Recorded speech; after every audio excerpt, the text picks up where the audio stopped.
Bismillahirrahmanirrahim. Assalamualaikum warahmatullahi wabarakatuh. Wabihi nasta'in. Wal aqibatu lil muttaqin. Wassalatu wassalamu ala asyrafil anbiya'i wal mursalin. Wa ala alihi wa sahbihi ajma'in. Subhanaka la ilma lana illa ma 'allamtana. Innaka antal alimul hakim. Wala hawla wala quwwata illa billahil aliyul azim. Alhamdulillah masih diberi kesempatan untuk berbicara dan berkongsi ilmu dalam Bicara Ilmu PPD Tanah Merah.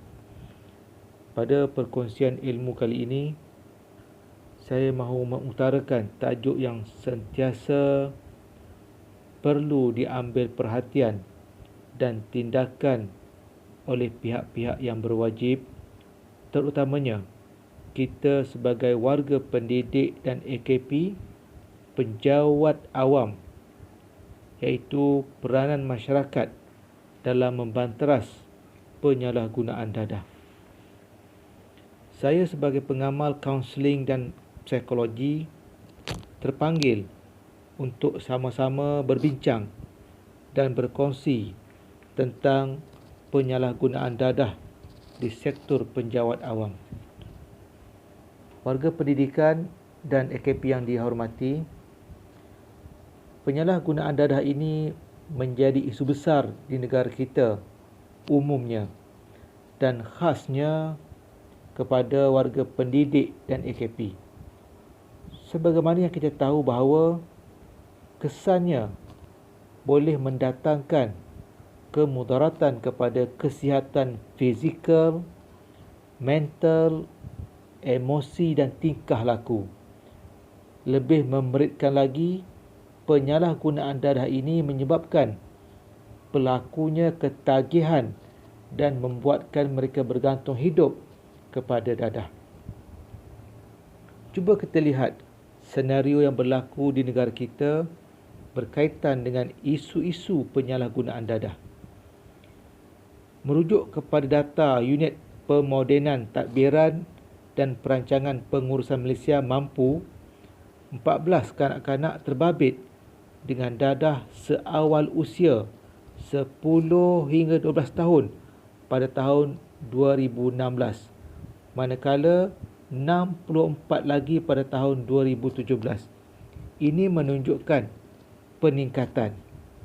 Statistik penagih dadah pada tahun 2017 pula melaporkan bilangan penagih meningkat bermula peringkat remaja berumur 13 hingga 18 tahun sehingga belia berumur 19 hingga 39 tahun. Dari segi sebab penggunaan dadah, statistik 2014 hingga 2018 menunjukkan pengaruh rakan sebaya menyumbang punca tertinggi sebanyak 59%, diikuti perasaan ingin tahu, untuk keseronokan, tekanan jiwa dan lain-lain sebab. Iaitu lain-lain sebab ini termasuk rangsangan untuk mencuba secara tidak sengaja, agresif, berasaskan pekerjaan, mungkin pengaruh dari segi pekerjaan yang dilakukan, hiburan, kurang didikan agama, masalah kewangan, mungkin ubat yang ada dalam ubat untuk melangsingkan badan, penderaan, perubatan-perubatan lain, rasa rindu, seks, teraniaya tiada ilmu tentang dadah dan mungkin untuk belajar.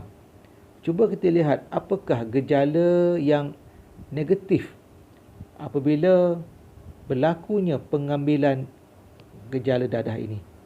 Yang pertamanya, dari sudut kesihatan fizikal, ia mengganggu tumpuan, melambatkan proses berfikir, penglihatan kabur dan mengganggu percakapan akibat ketidakseimbangan fungsi minda.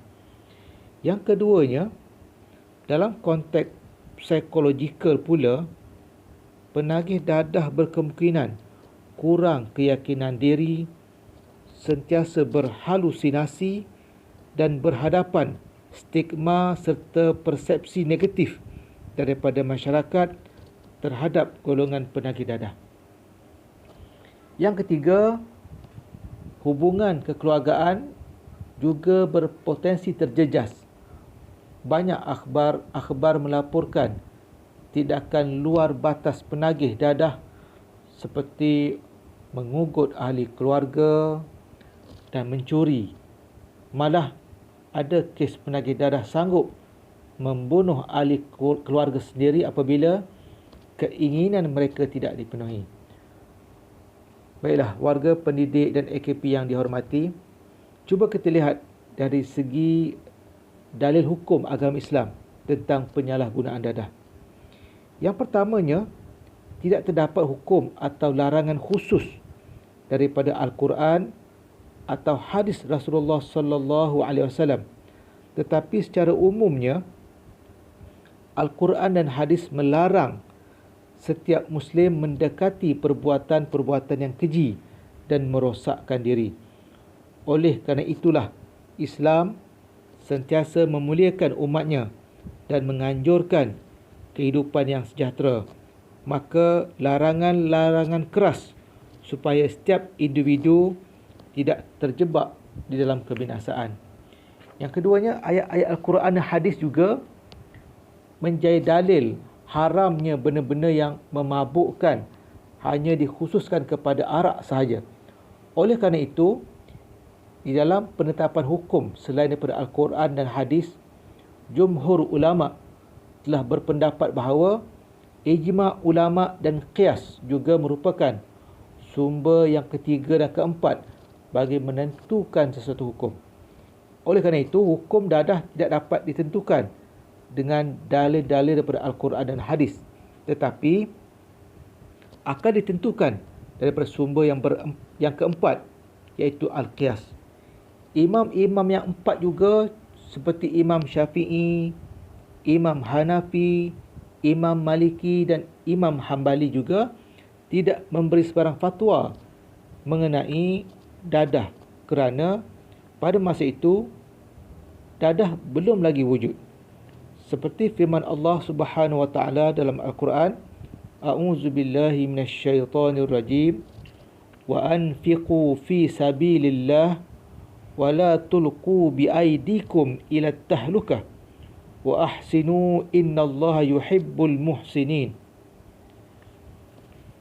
Dengan maksudnya, dan infakkanlah hartamu di jalan Allah dan janganlah kamu jatuhkan diri kamu ke dalam kebinasaan dengan tangan sendiri dan berbuat baiklah.